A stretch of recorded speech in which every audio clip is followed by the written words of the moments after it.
I'm going to share you the slides. Just check it and let me know whether it is visible or the slide is visible now, right? Yes, sir. Yes, sir. Yes, thank you. Okay, so we'll discuss regarding the planning coordination. Others, just you can mute it. Whenever I ask the questions, you can just unmute and you can speak. Thank you for that. Okay. So here, the next concept of module one, that is planning coordination. So this planning stage, as we all studied in the project management, this planning it should be there since from starting till to complete the entire project work. So, but here you need to plan differently in a such a way that only at the part of execution and even the manufacturing process you need to concentrate more. So for each and every work, the planning stage will be differs. I mean, the planning concepts are differ than, I mean, compared to conventional to this prefabrication system, it is entirely different things. Means you need to arrange a lot of things like which are not at all used in the conventional construction part. Okay, so several planning parts will be there. That depends upon which type of work you are going to carry out. So here it is important to have the precast erector or installer and the builder working together to achieve the best performance. So here that coordination, mainly that coordination, it should be between the erector or else the installer, means one who lifts that particular structural members from one place to the required location, and then the builder means those who are manufactured this particular structural members, okay, the precast elements, and then working together to achieve the best performance. Here they should have better coordination among themselves, such that at the required time of erections they need to supply those structural members so that they can save the cost of rent which we are going to provide, I mean which we are going to give it for the contractors, those who supplies this installing equipments and all, right? So in that first one, we need to plan with respect to site access as well as the storage. So here first we need to check for the site accessibility and the precast panel. They are delivered to the site, especially for low bed trailers. So here we need to check the proper site locations. I mean, where exactly we need to prefer the path to reach that particular location, right? So after reaching there, we need to check whether those structural members we need to unload it to the construction site, whether we need to unload it to the required place, means that particular place is available, or directly we need to lift it from the transportation vehicle to the required location. So we need to check it for all the possible way such that we should not cause us any obstacles during the erection part.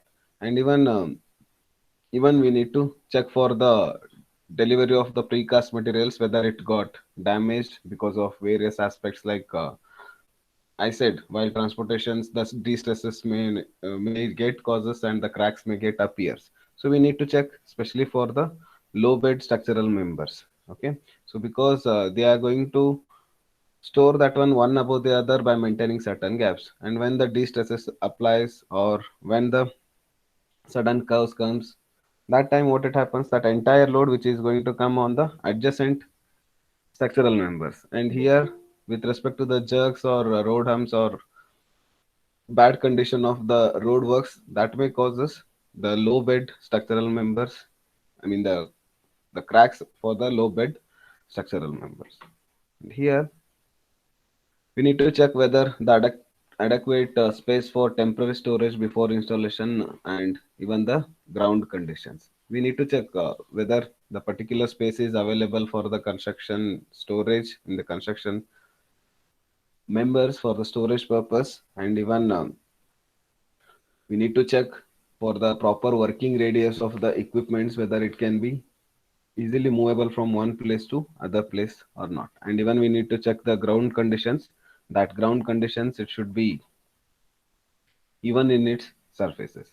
So if it is uneven, what it happens, it is going to causes the over stresses and crack may get appears on the panel. So how it is going to happen when you are going to store on the uneven surfaces? So for example, These are the structural member we are going to place in this particular uneven surfaces. So here whatever the load which will get causes because of this certain gaps or unevenness, the cracks may get appears at this part and even at this part, because they are going to supply, I mean they are going to store one more material on top of this by maintaining certain gaps. So this load which is going to apply directly by these members, correct? So when the supply is even, I mean this ground is even, this entire load which will causes equally to the ground level. And when you will get the unevenness, of course the cracks will get appears within the sections because of improper load distribution. So we need to plan properly in such a way that wherever we are going to store the structural members, that ground it should be even in its surface.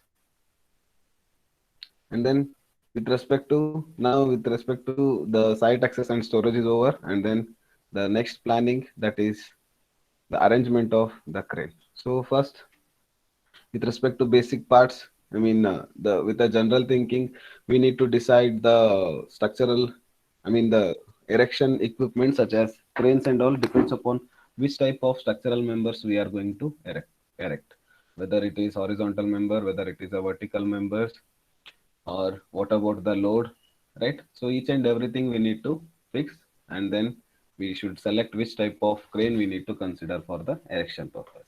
And first we need to plan the crane capacity. First, we need to check the crane capacity as well as the lifting gears, that is based on the heaviest weight of the precast panels. So, depends upon the weight of the precast panels, we are going to decide the crane. So, at that crane, it should bear these all loads, right? So, and then even the lifting gears, that lifting gears purely which decides about the lifting height. So on which story we are going to supply that structural members and how much length that main boom it should have. So each and everything we need to decide by selection of the, I mean by considering structural members weight as well as height.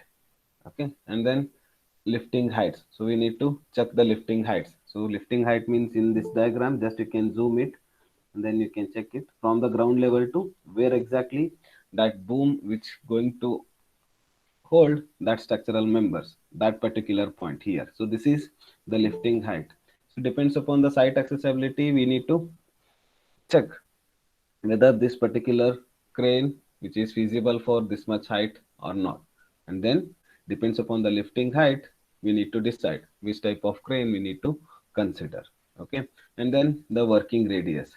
So here that working radius it should be properly available such that this working radius in the sense from the object center of the object to the distance of the vehicles, I mean the center of the vehicles, whatever the distance will be there, so that particular distance we will call it as working radius.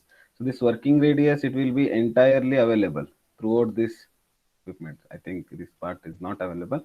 So this working radius it should be, first of all, it should be free from any obstacles or unwanted materials, and that particular space it should be properly available so that no obstacles will get causes the delay in the work, so that work can be easily carried out.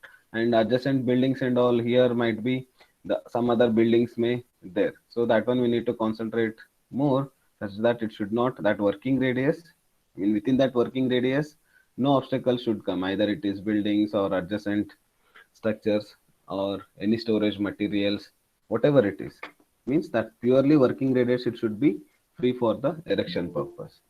And then the position of crane in relation to the final location. So this position, the where exactly you need to place this crane, that is most important thing, because for every erection of the structural members it should not move from one place to other place, means you need to select a firm place such that no additional movement can takes place for every erection of the, I mean every time erection of the structural member. So such that like that you need to decide the place which one is most feasible to place that crane, so that even those structural members where they have stored, I mean in the storage place, even that should be easily available, and from that place to the shifting to the required location.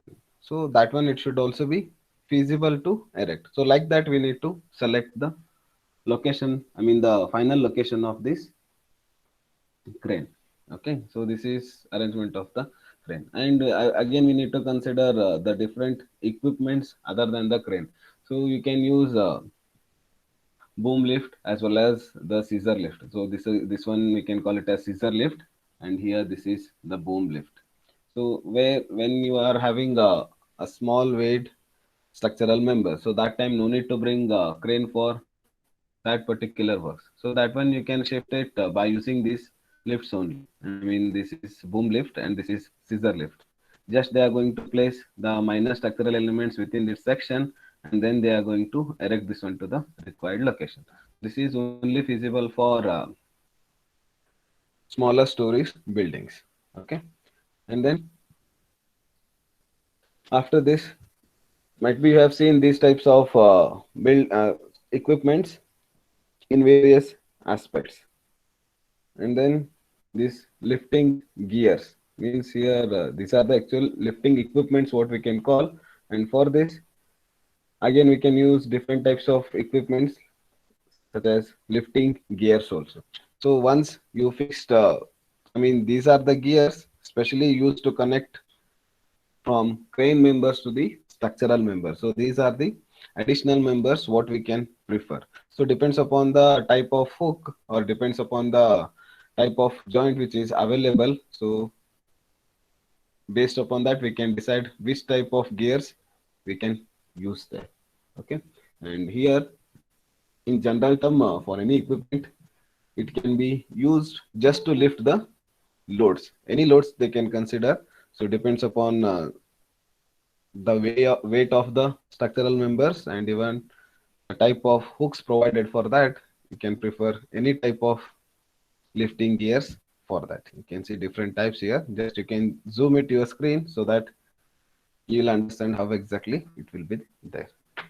So even we should prefer these things also. Because once you lift the structural members, I mean once those before lifting the structural members, if you start planning which gears we need to use, that time it is very difficult. We need to check which structure lifting gears has been attached to the crane. I mean depends upon that we can provide structural joints for the structural members, so that with the same connections we can use for the lifting purpose. For crane we'll be having one type of lifting gears and which one it is not at all, which is going to fix for the structural members. Again it is waste of time. Then that time we need to change the equipments just to lift that, right? So because those lifting gears are not matching with each other, so we need to plan in a better way such that depends upon the hooks provided for that we need to fix the lifting gears cranes. Okay, and then we require special skilled persons for this.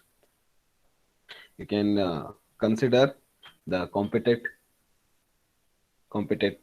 crane operators, riggers, and then signaler or signal person, what we can call. So here, in this case, here competent crane operators, it's like what he has to demonstrate how exactly these equipments has to be used, or how exactly they need to be operate, and what how we need to consider the proper inspection while using these equipments.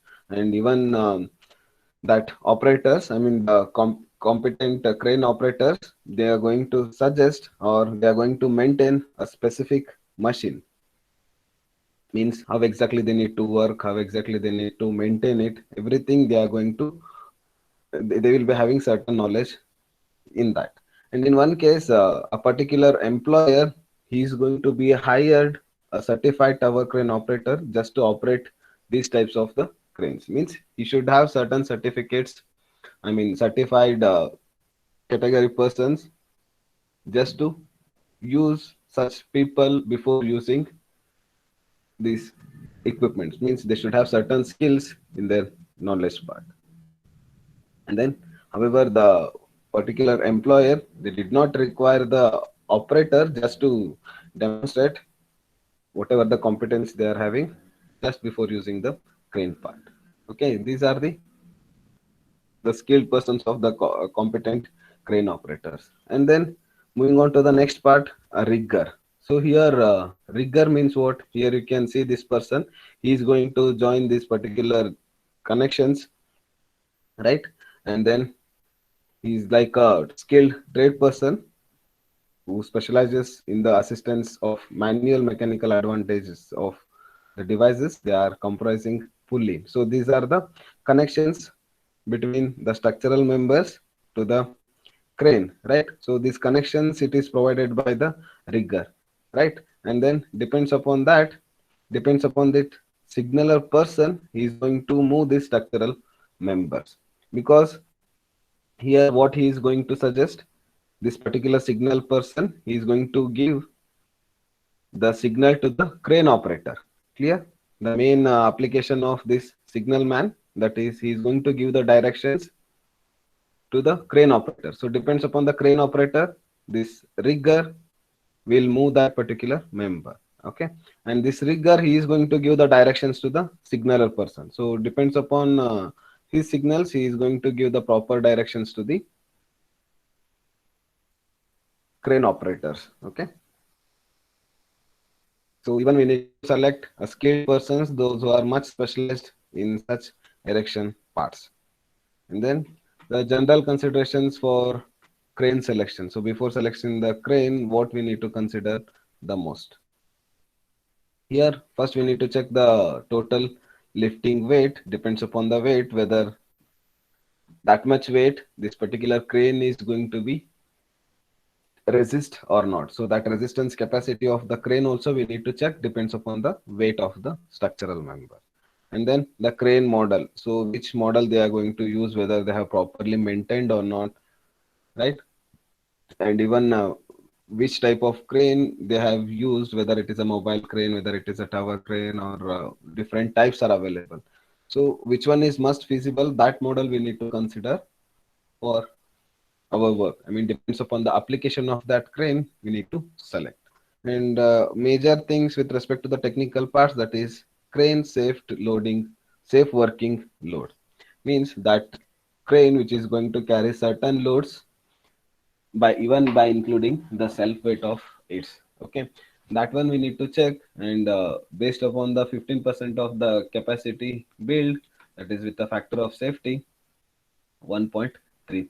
For example, that crane, if it is I mean that weight of the structural members is around 1 ton, just you assume it, but that crane capacity it should be having 1.33. So like that, the 33% it should have the factor of safety. And even the working, I mean the lifting capacity, that must be 1.5 times of the total weight. That lifting height in the sense, once that structures moves from the ground level, so which is going to carry certain, so this is ground level. Okay, from this particular place, the structural member which is going to lift, so that time which is going to carry certain load, so that lifting load capacity it should be 1.5 times of the total weight. Means total 50% additional, I mean the factor of safety it should be 50% more than the original one. So like that we need to select the cranes. And then lifting and swing radius are nothing but the working radius, what we can call, that one need to check properly, so that how much height that boom crane booms it can move from the ground level to the required location. Your story will be there with a high rise building with 20-story building, but height of that will be around 40 meters. I mean that height of the beam, height of the boom, I mean, or the crane. So that time, how to supply from the required location? I mean, from the 10th story, approximately 12 it will come. If it is 40-meter length, approximately 12 or 13 will be there. So after 13 stories, how to shift to the next floors? So that time you need to select one more crane. So depends upon the applications, we need to select different cranes. And then the next part, that is crane counterweight. So here a crane counterweight like it is an equivalent counterbalancing weight, so that balances a particular load. So you need to select, might be that crane which is going to carry certain amount of load, but it has to lift equally, right? So for that we need to check this crane counterweight, means it should not, that structural members weight, it should not cause us any damage to the weight of this equipment. Okay, and then the next part, that is this crane boom length, which is relation to the vertical and horizontal clearance from the building. Means you should have clear path just to move from one place to the other place. You should not face any difficulties within that structures. And then the installation process. So once you have planned properly for the erection purpose, and now how exactly they are going to go with this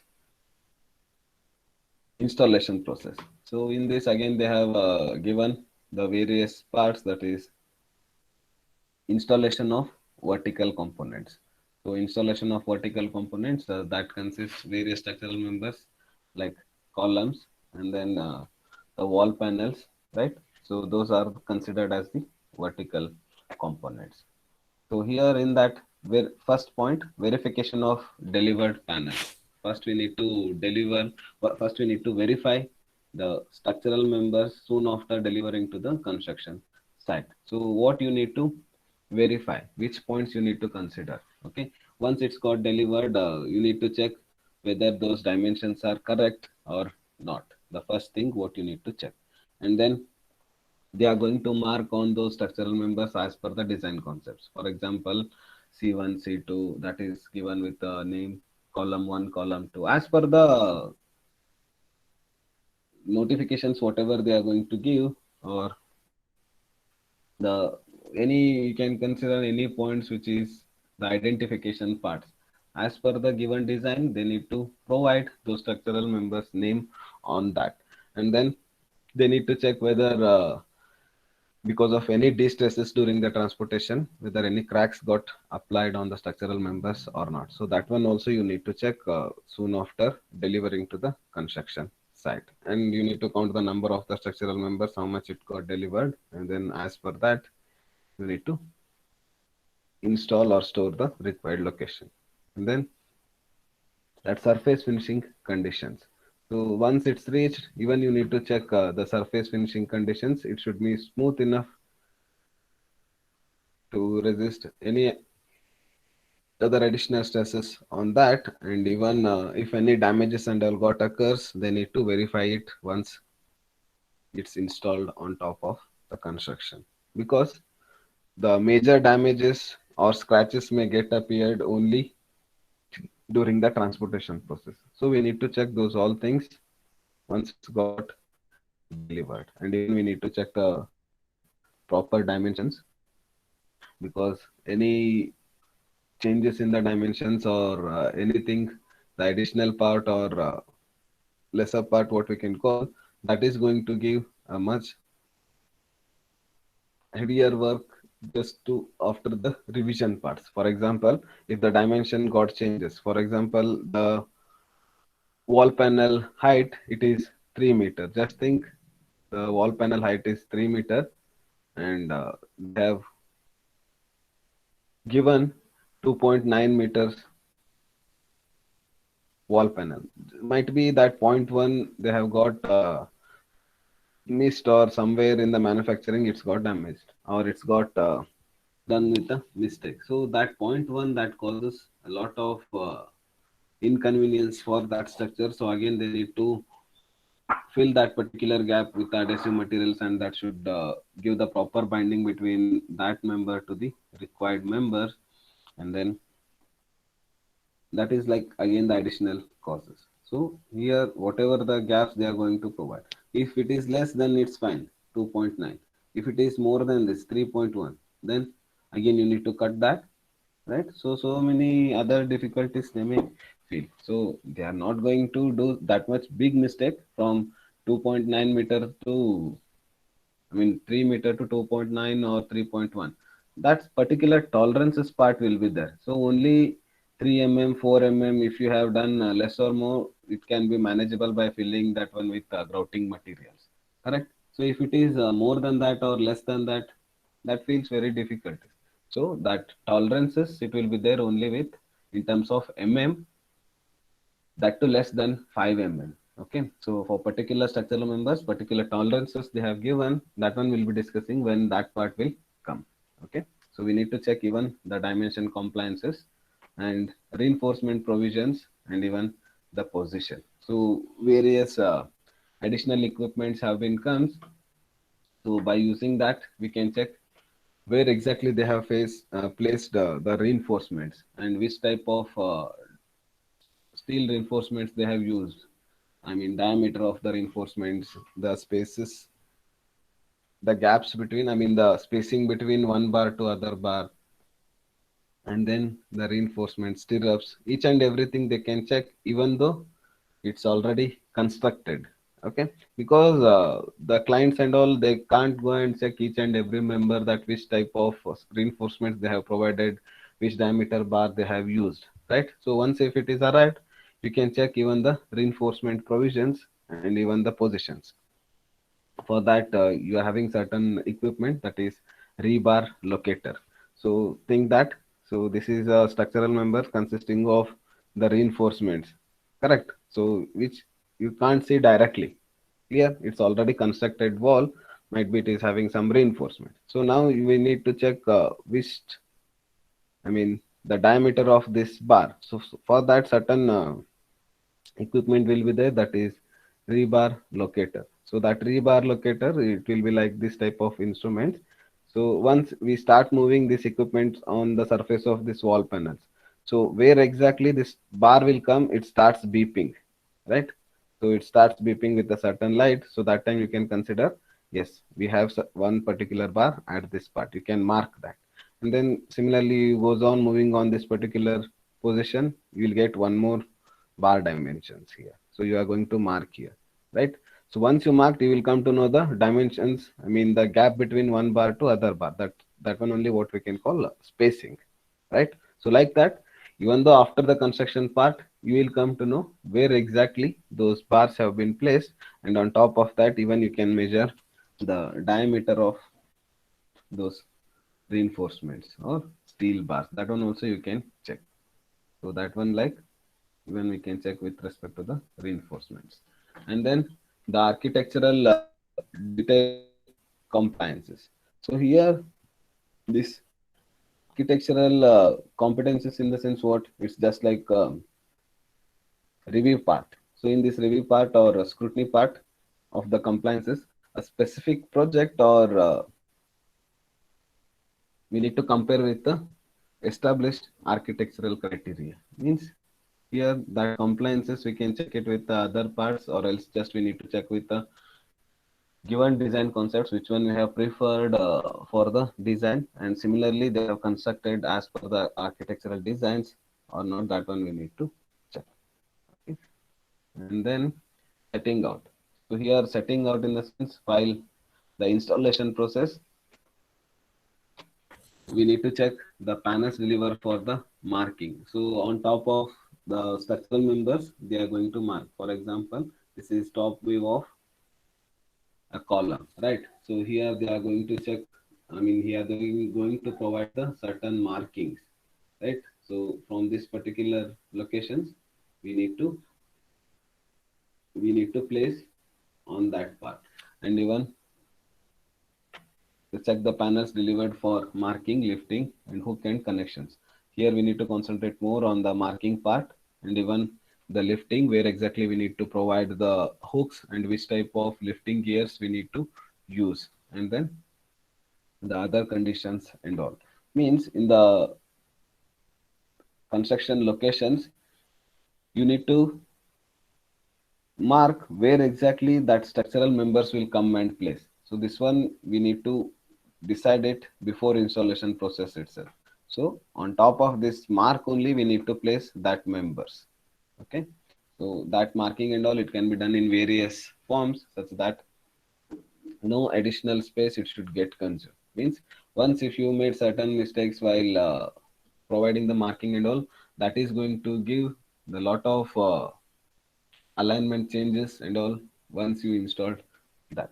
And then check the reference lines and grids. So here you can see like this they are going to mark the reference lines as well as the grids. So on top of this exactly they need to place the wall panels, and then here at this the locations, sorry, the location of the column. So like that they can give the various aspects, and even they can give the number also. So here E02 if they have considered means they need to place this particular members. So like that several numbers and the notations they have given. So as per that they can place that one to the required location. So initially they need to mark on the structural members, that is grids and all, right? And check the starter bars for vertical components before hoisting for the installation. So here the starter bars, especially they have given it for the vertical components. So for the vertical components, they are going to provide the starter bars with the horizontal modes, right? So they are going to carry out certain loads which will comes from the vertical members. Okay, so those starter bars, it is going to cause some additional load bearing capacity. That one it can be bear by this starter bars. Then the next point, that is setting out quality control point. So quality control point, we need to check properly about this offset lines, right? So what we have provided these offset lines provisions, exactly it should be horizontal in its structures or as per the design concepts. If you made a single mistake like providing of this member in this way, I mean this line in this way, the structural members will come in this way, I mean on top of this. So again it is going to cause us lot of changes as we compare with the design concepts, correct? And then check shim plate or shim pedal or plate level, and it should be firm. So we need to check which type of shim pads we need to provide. So here shim pads are nothing but, here you can see these members, the connecting members from one member to other member. Okay, so these shim plates, they are commonly used in the installation of precast concrete structures, right? So this shim plate that allows for the fine adjustment of the levels. Means here what you can see, these shim plates and all. So these are available with various thicknesses. So here just it is going to carry this load equally, and then it is going to distribute that one to the particular member. So before installation process, we can place this temporary members, and then once if it is fixed properly, we can remove these shim plates. Okay. So only for the providing of the exact locations of the structural members, we can use these temporary members as called shim plates. So these shim plates, they are available with various thickness depends upon the applications. Okay, and here next, the rubber gaskets are properly secured. So these rubber gaskets, especially what you can see here, these rubber gaskets, so they are going to give some additional joining elements, so that that joint it should be properly fitted when you have used this rubber gaskets. Means which through this no water can get percolate. Even you can see in the various plumbing structures or plumbing aspects, there they have provided certain gaskets such that no leakages and all it may get occurs during that gap. Okay, so my voice is audible, right? Can I just confirm it once? Yes, sir. Yes, sir. Thank you. Okay, and then for external wall or column, that place Becker road we need to provide, so that which gives some additional supports to those structural members. Okay, and then next thing, that is hoisting, rigging, as well as the installation process. So while tilting, provide a rubber pad just to provide chip off. So for the structural members, we need to provide some rubber pads, because once we need to install or deliver this member to the required location, some additional stresses may get developed from the ground level to the structural member. So we need to provide the temporary pads, that one only we can call rubber pads, so that whatever the stresses or scratches will get developed, it can get via with this rubber pad, but not with the structural members. So if certain happens, it may get cut with some adjacent part. That one only you can call it as chip off. So that again we need to plaster, and we need to go with other aspect. So some we need to provide those rubber pads just to avoid the chip off. And then lift and rig the panel, that is designed locations. So here we need to lift the structural members, and then we need to give the directions to the crane operators, and then we need to fix it properly to the designed locations. And then here adjust the panel in position, as well as which should be secure. So we need to fix where exactly we should come and store that, so proper markings and all it will be available. And before releasing that entire members, we need to check the clearance, I mean, with what we can say, the vertical members with respect to the plumb. I mean, that vertical alignment and all we need to check properly, so that once we released again, which is very difficult to lift it from that particular place. So this particular rigger, or that giving the directions who is going to give. So that particular rigger, you need to give the proper directions to the signal person. So he will move that one from move to the required locations. And then lifting of space, that is adding items with a balanced center of gravity. So in some cases it will not get the proper balance, so they need to provide some additional member to that just to overcome those additional loads. And then ensure panels vertically to the correct plumb, and then even we need to check the horizontal alignment, it should be proper. And then main thing is to check the panel to panel gap consistency, right? So as I said, that is because of the dimension compliances. Once the dimensions are changed with respect to the original design aspects, so that gap will get increases. Okay, so that gaps we can fill it by various aspects like the grouting materials or some additives, so that it should get match up with that gap. Mm. Next, the check the stability of prop before releasing the hoisting cable. So prop in the sense that connecting members, especially at the hooks part, what we'll get. So that prop, that connections, we need to check it before releasing.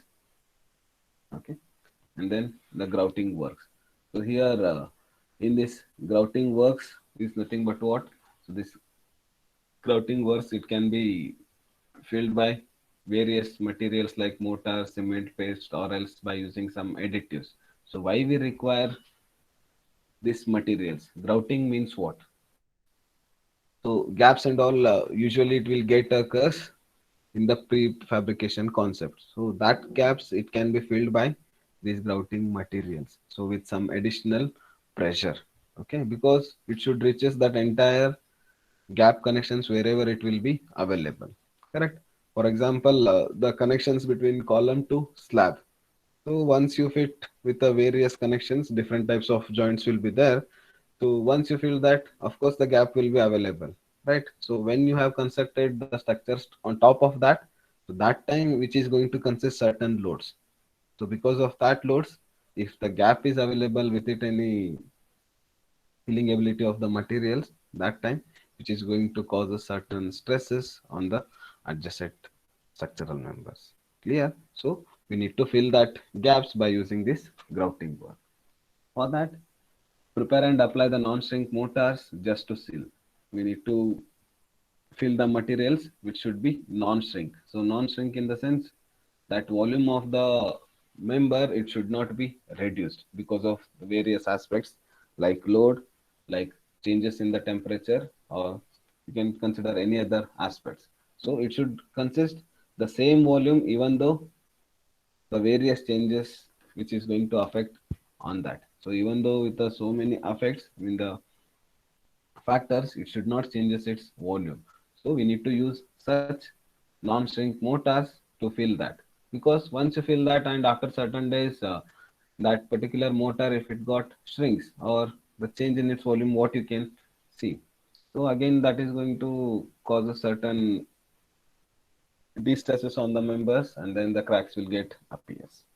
Okay, and keep installed panels undisturbed for 24 hours. So once you placed the structural members to the required locations, we should not move from one place to other place, because those joints and all which are filled with the grouting materials. For that reason, we should not disturb those installed members. Next, check joint widths which are consistent before grouting. Whether those gaps or joints, whatever we are going to provide, those joints are feasible for this grouting materials or not. That one also we can check it. And then even we need to check whether that width is feasible for that grouting materials or not. That one also we can check. So here, next point, that is grout use should be same grade of components and self-compacting to prevent the cracking. Here, whatever the concrete materials you have used or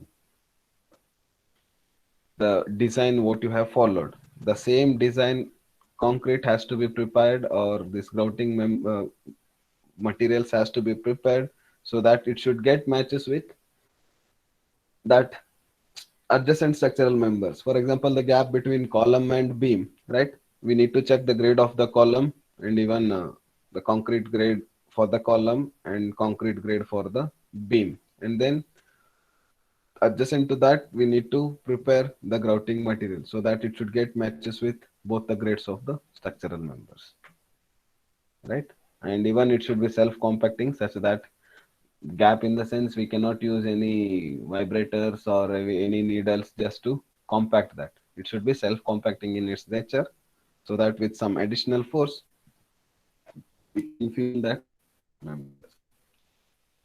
And then collect the test tube samples for the testing for critical element or load bearing elements. So even you need to consider some part of the grouting members only, for the reason it should give, we need to check the quality of that grouting work, whether it is feasible to take the load or not, only at the critical condition, in the sense while using the bridge structures and all. Because of these gaps only, various cracks will get appears on the structural members of the designs, bridges. In that case, we need to collect these samples, and then we should check the quality of this grouting materials. Okay. And then the casting joints, this cast in situ joints that installed rebars are required, depends upon the weight, and then depends upon the dimensions of the structural members that joint is going to provide. Okay. And then setup forms for casting joints. Here setup forms, in the sense, before the placing of the concrete itself, in the initial mounts only, we need to provide the space for this connecting joints, and then we need to go with the concreting part, and then remove all the forms after the sufficient strength. I mean, the strength it can get after the proper curing. Okay. And then for external connections, sealant has been used. Sealants are nothing but it is going to fill up those gap parts. And then panel with welded connections, welding as required. This is specially used for the steel structures. So as per the requirement, the welding connections will be there. So whether you need to use the plates for the connection purpose of one steel members to the other steel members. Okay. And these all are the dimensions, I mean the installation process, what you can see here. Okay, so this is in the section part what they have given. So they need to check the distance from the marking place. So if you can't provide the exact marking here, so adjacent to that you can provide a marking here from this part to 1 meter, that member will become like that also you can mark. Okay, so as per the requirement you can change it. And here you can see, so these are the signal man, and then as per the signal man's directions, these riggers they are going to work. So he is going to give the directions to the crane operators, and here they are going to provide the props, I mean the adjacent supports for the vertical members. Once if it is fixed, whatever the gap you can see, this gap they can be used with the grouting works. Okay, so these gaps it can be filled by the grouting works. Okay. Installation of horizontal elements and all we'll discuss in the next class.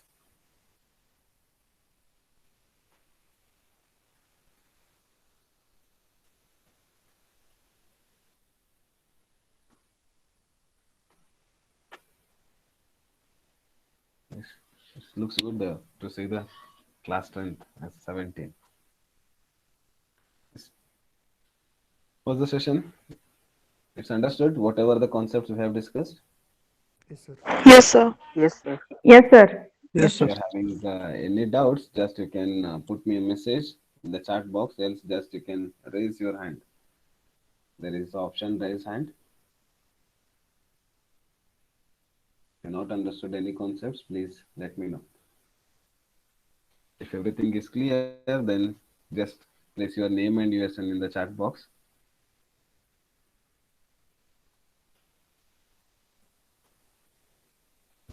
And you can disconnect the call.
Yes, Zainul, are you there?